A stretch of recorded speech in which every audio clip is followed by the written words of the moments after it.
meron akong isa sa mga produkto ko na susubukan natin ngayon. Siyempre, umorder din ako. Kaya, nag-check out din ako sa TikTok shop ko para ma-demo ko sa inyo. Okay, so, eto yun. Okay, ito. Dumating na siya. Okay? Yan, dumating na siya. Kaya, tara, testingin natin.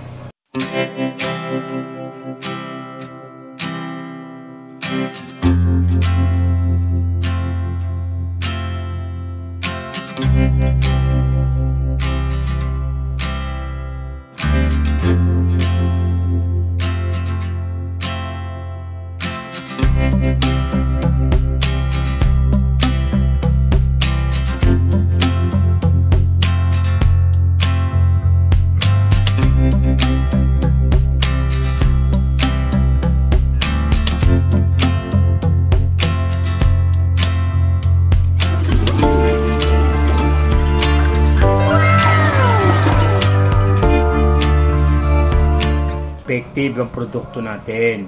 Kaya punta na kayo dyan sa TikTok profile ko and then punta kayo sa showcase at hanapin nyo yung produktong yan. Makikita nyo dyan at siyempre pinutin nyo lang yung buy button. Kaya sige, check out na.